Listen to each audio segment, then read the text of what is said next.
Sometimes when you buy wood, actually always when you buy wood, you'll come across twisted pieces. And what do we do in our workshop when we don't have machines? Generally, like a power joint or a planing machine. I'm going to show you how I joint my wood using a bandsaw. And it's probably one of the most efficient methods that I've ever seen, and for limited lengths of wood. So when I think about the furniture pieces that I've made over the last 20 years, the majority of pieces will be less than 4 feet long, usually somewhere less than 3 feet long. And this is great for short pieces. So if this was the short rail going for a rail on a door or something like that, or I had several pieces like this that I wanted to make sure that they were trued, this is a method that I would use, and I'm going to show you how I do it. So I use winding sticks initially on my pieces that are rough cut to length and width and thickness. And in this case, whoa, when I reach down, I look at the twisting, I think, whoa, this is way too much. If I were to use a hand plane, that might take me half an hour to plane it down. I don't have a power planer, things like that. So what I'm going to show you is this. I've got a long, slender wedge, and I slide this under because I want to know, I don't want to guess at how much twist is in here. I slide this in until I'm out of twist. And what that tells me, if I mark that at the point where the side of the piece of wood is level, I make a mark there. If I measure this thickness now, I've got the exact amount of twist in there. So switch on. Now I've already done some of this. So I've got 4 millimeters. And what I need is I can do this one of two ways. So I know that much twist is in there. I can either take 2 pieces of wood or 1 piece of wood. So let me show you what I could do. If I glue this piece of wood to this, this board, I can plane down from the high spot here down to 0. This is 4 millimeters thick. And then that will take out the twist. So I can then offer this to a fence on the bandsaw, and this side or this side, whichever I choose, will be parallel to the out of twist profile that I've given it. So, but what I would prefer to do, the reason I'm not doing that is because that will take all the twist off one side, and that can reduce my board by about 8 millimeters by the time I've done that. Whereas if I take 2 skinny pieces like this, totaling the 4 mil, and take some out on this side and some out on this side, that will give me an untwisted parallelity to those 2 surfaces. So how do I do that? Well, this is what I'm going to suggest. If you take a couple of blobs of super glue, and you can do it across the whole width if you want to, but you don't need to usually. We're going to just super glue those on there. I'm going to do the same at this end. I've got a thicker super glue here, so it globs up nicely. And then if I take some accelerator and spray the 2 ends like this and flip those onto the surface, watch you don't glue your fingers, and it does get very hot when you use that accelerator, so safety first. Leave that to settle, do the same at this end. What that's going to do, it will still be twisted, of course. I haven't taken any twist out yet, but I'll show you what's going to happen in a second. Don't let these extend too far past, because they could catch when we start running it through the bandsaw. So this is for a bandsaw method of jointing your surfaces. Now, I'm going to take this and put it in the vise. So I've got to remember which high point and which low point. This is still twisted. So I'm going to just check myself, and I've got a high point here. So I want to take some off down to 0 on this side and down to 0 on that one. Let's put these into the vise. This works really well. I've done this a lot in my working. Now remember, we're taking this very, very thin down here.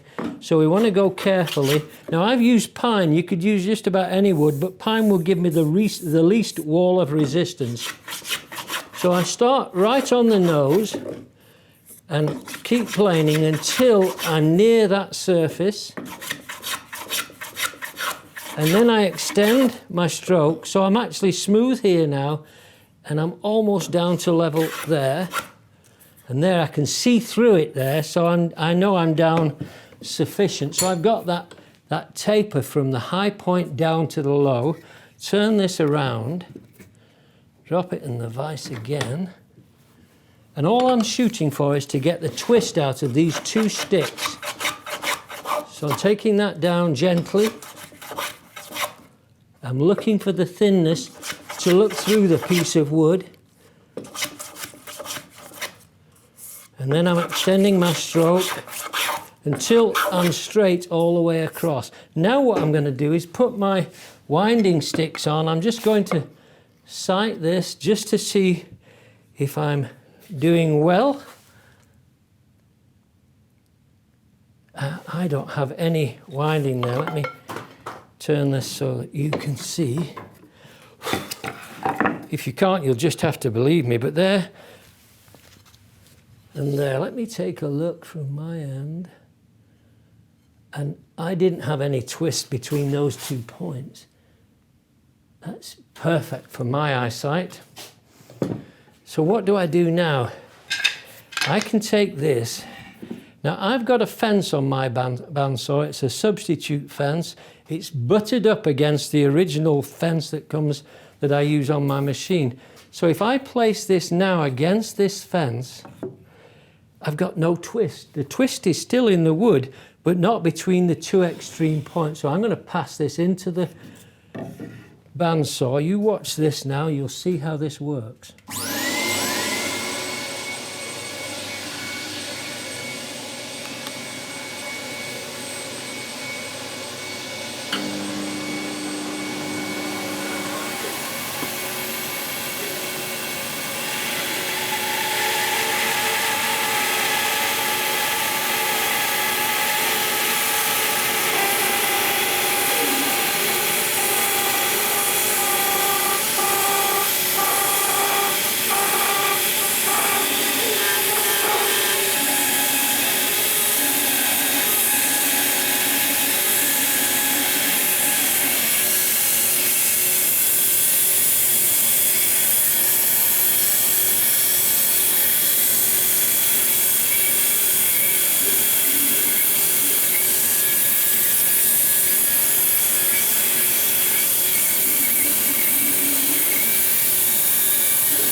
There it is, the zero twist.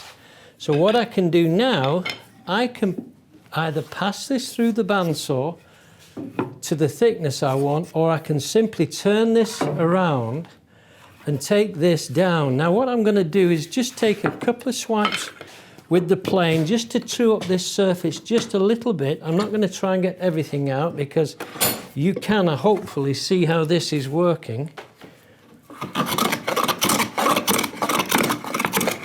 So I'm just using the saw kerf on the surface to guide my plane. taking out some of the highs. Now I'm going against the grain here.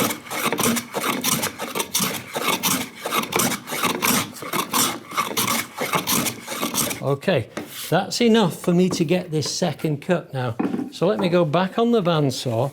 What I'm going to do, well, let me do this first. If I take my ruler and measure for the lowest point, so 1 1/4, that's 1 1/8. So if I go down to a little under 1 1/8, I can bump this over. Let's go to there. I'm using the fence, the original fence, to square everything up. So whatever size you decide on is up to your material.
So now we get to see what no man has ever seen before, and this is what we created, a book match, and that's what we got. We got 2 pieces of wood that are not twisted and ready to make our project with.